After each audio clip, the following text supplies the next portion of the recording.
की आमची काय काय तयारी आहे. प्रशासनाची तयारी नोव्हेंबर-ऑक्टोबर पासून सुरू होती. बरोबर. आता मागच्या 2 महिन्यापासून आम्ही फक्त निवडणुकीचे काम बघत आहोत.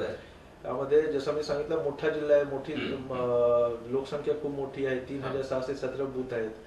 नंबर 1 आमच्या जे सर्वात महत्वपूर्ण ज्या गोष्टीवर आम्ही लक्ष दिलं आहे तो आहे, बघा शेवटची आम्ही हे सगळे जे तयारी करतो कोणासाठी करतो, आमच्या मतदारासाठी करतो.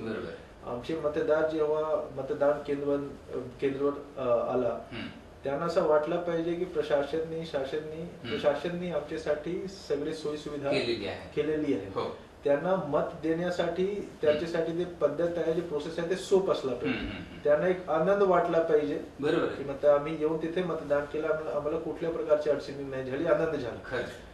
त्यासाठी नंबर 1 इलेक्शन कमिशन ऑफ इंडियाच्या एक अश्योर्ड मिनिमम फॅसिलिटीज त्याला मी म्हणतो, अश्योर्ड मिनिमम फॅसिलिटीज. त्यामध्ये ड्रिंकिंग वॉटर प्रत्येक जागा आम्ही उपलब्ध करून दिला आहे. प्रत्येक जागा आम्ही रॅम्प उपलब्ध करून दिला आहे. जे मतदार आमचे दिव्यांग मतदार आहेत, ज्यांना व्हीलचेअरवर यावे लागेल, त्यांच्यासाठी आम्ही रॅम्प उपलब्ध करून दिला आहे. फक्त एवढेच नाही, रॅम्पच्या जे स्लोप आहे त्यावर पण आमचं लक्ष आहे की ते खूप जास्त स्टीप नाही झाला. हे महत्वाचं आहे. तिथे नेक्स्ट आम्ही टॉयलेट प्रत्येक उपलब्ध करून दिलं आहे. प्रत्येक शाळामध्ये आम्ही टॉयलेट दुरुस्ती केलं आहे. जिथे जिथे आम्ही दुरुस्ती नाही करू शकलो तिथे आम्ही मोबाईल टॉयलेट नगरपालिका किंवा महापालिका कडून घेऊन तिथे उपलब्ध करून देणार.